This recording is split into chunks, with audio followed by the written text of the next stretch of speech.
आशा करता हूँ आप सब बहुत अच्छे होंगे। मेरा नाम है सिद्धांत अग्निहोत्री। स्टडी ग्लोस पे आपका बहुत बहुत स्वागत है। बहुत ही शानदार आर्टिकल इंडियन एक्सप्रेस का, और मुझे लगता है ये सबको सुनना चाहिए। ये सिर्फ दिल्ली की नहीं, हर शहर की कहानी है। जो भी शहर बहुत तेज़ी से बढ़ रहा है और जो छोटे शहर भी हैं उनकी भी यही कहानी है। इनफैक्ट छोटे शहरों में तो ज़्यादा हो रहा है।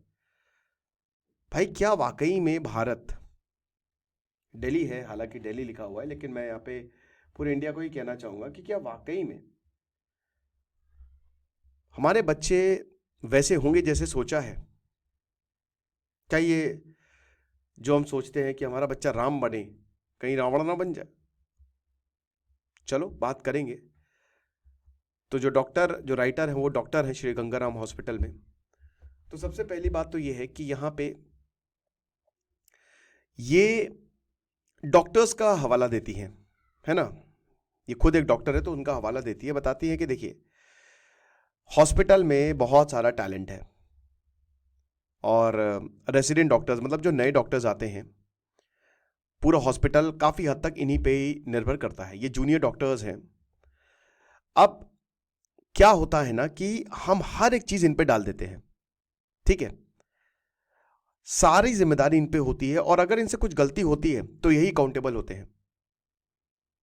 जो कंसल्टेंट है वो कुछ भी अगर होगा तो रेसिडेंट डॉक्टर्स पे ही डालेगा। फेलियर्स की भी रिस्पॉन्सिबिलिटी डालेगा, करेज की भी रिस्पॉन्सिबिलिटी डालेगा। अब ये बेचारे छोड़ भी नहीं सकते, ये डायरेक्ट टारगेट पे होते हैं, समझ रहे?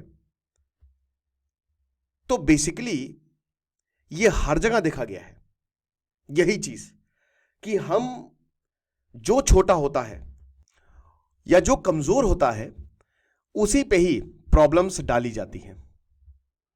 और ये हमने जेंडर्स के लिए भी देखा है, चाहे वो मेल हो चाहे फीमेल हो, फीमेल्स में ज्यादा। लेकिन डोमिनेंस जो पावरलेस इंडिविजुअल्स के ऊपर दिखाना एक बहुत ही आम बात हो गई है भारत में। अगर बात करते हैं जैसे जूनियर डॉक्टर्स या जूनियर्स या डोमेस्टिक वर्कर्स, वो बेचारे कुछ बोल नहीं सकते। एक इंसान जिसके पास ज्यादा ताकत नहीं है उसके ऊपर ऐसे डोमिनेंट, उससे लड़ने को तैयार रहेगा, लेकिन वही इंसान अपने पावरफुल लोगों से या अपने इक्वल लोगों से, उसकी औकात नहीं होती कि कुछ बोल पाए। इसको ही कहते हैं टॉक्सिक बिहेवियर। ये इनसिक्योरिटीज को दिखाता है। यही पुलिस वाले जो हैं ये बहुत बोलेंगे, गरीबों से पैसा भी ले लेते हैं कई बार। सब नहीं, सबकी बात नहीं कर रहा हूं। और कई बार ऐसा होता है कि आप जाएंगे तो क्योंकि आपके पास पावर नहीं, लेकिन ये अपने सीनियर से ऐसे बात कर सकते हैं या कोई नेता से ऐसे बात कर सकते हैं, इनकी हिम्मत नहीं होती है। तो बेसिकली सबसे इंपॉर्टेंट चीज किसी भी इकोनॉमी में होती है एम्पैथाइज करना, राइट? या दूसरे के जो पर्सपेक्टिव्स है उनको एक्नॉलेज करना। लेकिन क्या ये हो पा रहा है? नहीं हो पा रहा है।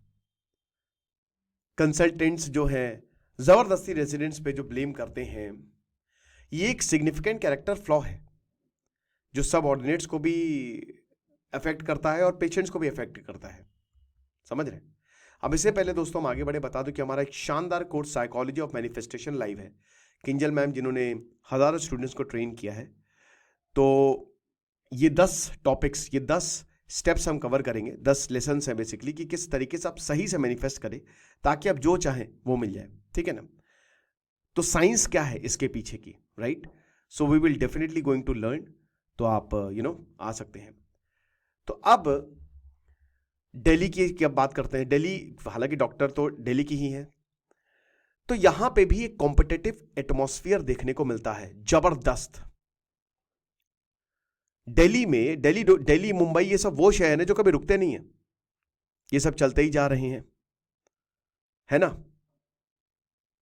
अब देखिए जो टॉक्सिक बिहेवियर होता है वो कोई जेंडर्ड आइडेंटिटी नहीं है, ये दोनों में ही होता है।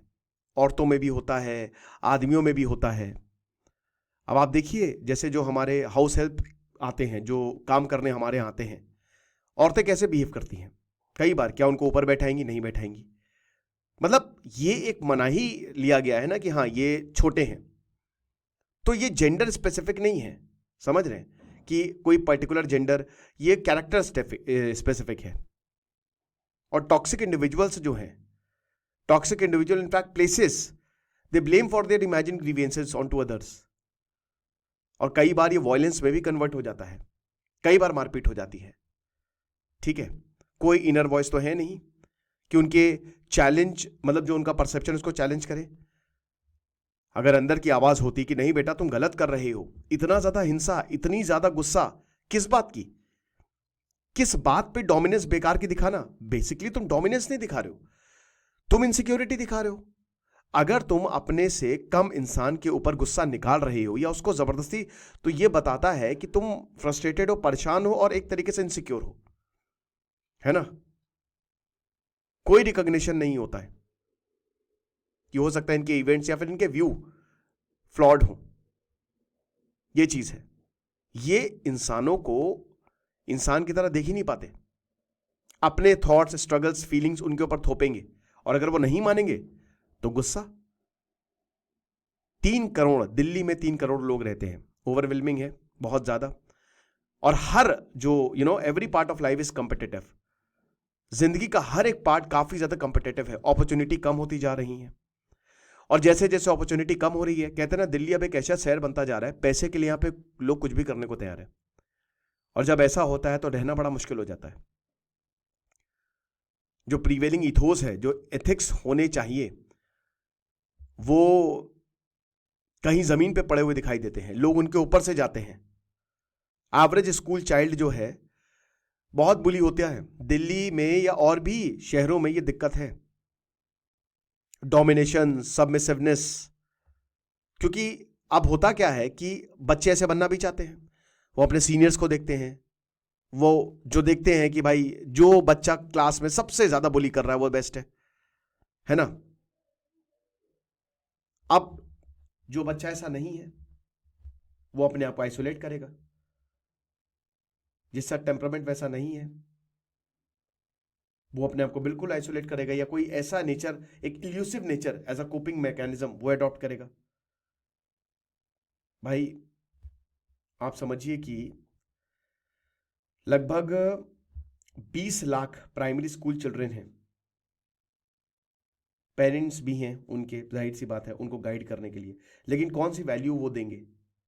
क्या वो अपने बच्चों को सेल्फ प्रिजर्वेशन सिखाएंगे या फिर वो एग्रेशन सिखाएंगे कि बेटा सरवाइव करना है तो तुमको एग्रेसिव होना है? और आपको बता दूं कि दिल्ली में स्पेशली पेरेंट्स से सिखाते हैं कि एग्रेसिव तो होना पड़ेगा। क्या ये काइंडनेस सिखाएंगे, कंसिडरेशन सिखाएंगे, एम्पैथी सिखाएंगे? क्या सिखाएंगे? ओमोयारी बताती हैं ऑथर ओमोयारी, ये जापान का कंसेप्ट है। हम जापान से बहुत कुछ सीख सकते हैं, कमाल है जापान, बेहतरीन है जापान, जितनी तारीफ करें उतनी कम है। अब ओमोई का मतलब होता है थॉट और यारू का मतलब होता है देना, यानी कि अपने थॉट्स दूसरों को देना, लेकिन ये एम्पैथी से ऊपर जाता है। आप समझ रहे हो? ये सिर्फ किसी दूसरे की वेलबींग सोचने तक ही सीमित नहीं है, लेकिन उनको कैसे अच्छा फील कराया जाए, हैप्पीनेस फील कराए, यहां बताते हैं। अब एक एग्जांपल देती है ये जापान में 2015 में थी, ऐसे बहुत सारे एग्जांपल्स हैं। तो ये बताती है कि एस्केलेटर थी और एस्केलेटर पे हम 3 लोग थे, मैं, मेरे हस्बैंड और मेरा बच्चा। तो हमने क्या किया ना, हम एस्केलेटर पे जब जा रहे थे तो मतलब गलती से क्या हुआ कि एस्केलेटर ऊपर जा रही थी, कोई था नहीं, लेकिन हम एक दूसरे से बात करने में बिजी थे, तो हम तीनों ने रास्ता ब्लॉक कर दिया। और उसके पीछे मैंने देखा कि लंबी लाइन लग गई जापान में, और वो सब, देखिए जापान में कोई शोर नहीं मचाता, बहुत शांत रहते हैं, तो और वो सब शांत थे, किसी ने कुछ नहीं बोला, ठीक है ना। और एक जेंटलमैन मेरे पीछे खड़ा था, वो चाहते थे कि हम उनको नोटिस करें कि देखिए आप कितना, और जब मैंने उनको देखा तो हम तीनों को अपनी गलती का एहसास हुआ। और जापान में आप ऐसे झुकते हो, और मैं तुरंत झुके और मैंने बहुत माफी मांगी। अब उसके बाद जब मैंने माफी मांगी तो मेरे पीछे वाले ने पीछे वाले से माफी मांगी, उसके पीछे वाले ने उसके पीछे वाले से माफी मांगी, बल्कि उनकी गलती भी नहीं थी। और यही इथोस हमको देखने को मिलते हैं जापान में। भाई जो पब्लिक टॉयलेट्स हैं जापान में, टोक्यो बस स्टेशन का हवाला देते हैं, ये मतलब वहां वो बहुत साफ रहते हैं। अब ऐसा नहीं कि वहां पे कांस्टेंट क्लीनिंग चलती है, ऐसा नहीं है, बल्कि वहां के लोग ये सुनिश्चित करते हैं कि मेरा अगला वाला भी ये टॉयलेट यूज करेगा, तो मुझे साफ रखने की ये मेरी जिम्मेदारी है। चाइना, जापान और हर जगह भी आपने देखा ना, चाइना में एक भारत की फूहड़ इन्फ्लुएंसर है ना, उसने भारतीय होने का हवाला दिया, वहां पे जबरदस्ती परेशान किया लोगों को, और उसको लगा ये भारतीयता है, ये भारतीयता है। वाह भाई, भारत के लोग तो मेहमानों को बहुत अच्छे से ट्रीट करते हैं, लेकिन इन्होंने क्या किया, ये उनकी मेहमान थे और भाई बता रहे उन्हीं को बहुत अच्छे से, कुछ ज्यादा ही अच्छे से ट्रीट कर दिया। तो इन जगहों पे लोग बहुत तेजी से बात नहीं करते, लेकिन भारत में देखिए लोग बहुत तेजी से बात करेंगे। मैं अभी दोस्तों ट्रेन में आ रहा था कोयम्बटूर में, तिरुपति से कोयम्बटूर आ रहा था मैं, तो हम अपने डिब्बे में थे और वहां पे पूरी रात इतनी तेज तेज एक ग्रुप ने बात की कि परेशान कर दिया। ये तो हमारी तमीज है, उनको ये नहीं लग रहा है कोई सो रहा है, कुछ कुछ कर रहा है, लाइट जला दी, तेज बात कर रहे हैं, ये चीज है। कितने लोग हमारे मास्क पहनते हैं ताकि दूसरों को बचाया जाए, हमारे तो उल्टा है कि भाई हम बीमार है तो ये क्यों नहीं बीमार है, ये चीज है। शॉपकीपर्स जो हैं वो बाहर आते हैं ताकि स्ट्रेंजर्स को गाइड कर सके अनफैमिलियर एड्रेस पे। छोटे छोटे एक तरीके से पैटर्न बनाते हैं ओमैयारी, एक तरीके से लोगों को अच्छा फील कराते हैं, और इसीलिए जापान इतना ज्यादा डेवलप्ड है, इतना आगे बढ़ रहा है। लेकिन क्या हमको देखना नहीं चाहिए ये कि भारत में भी कुछ इसी तरीके का काम हो कि आप वेलबींग तो दूसरों की सुनिश्चित करें, बट उसको अच्छा भी फील करें, कराएं, है ना।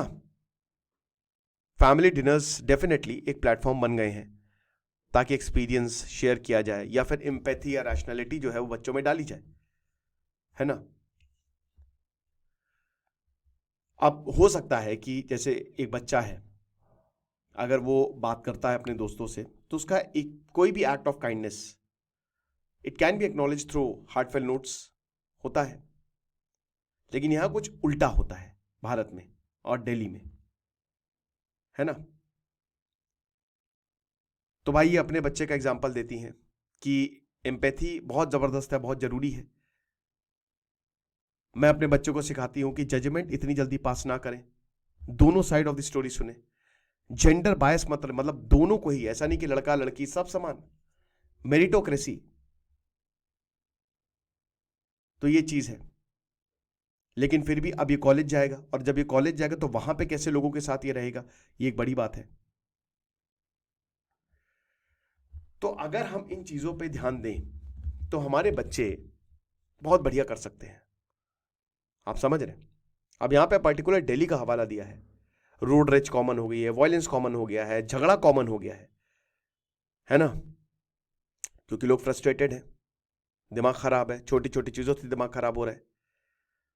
लेकिन एम्पैथी जब तक हम शुरुआत से इंस्टिल नहीं करेंगे तब तक काम बनेगा नहीं। अच्छा आर्टिकल था, मुझे लगा आपके सामने आपके समक्ष रखूं। वैसे तो इसमें दिल्ली पे ज्यादा बात की गई है, लेकिन मैंने पूरे इंडिया को इसमें लपेटा है क्योंकि ये हर जगह प्रॉब्लम है। बाकी आप साइकोलॉजी ऑफ मैनिफेस्टेशन में जरूर एनरोल करें। Thank you so much.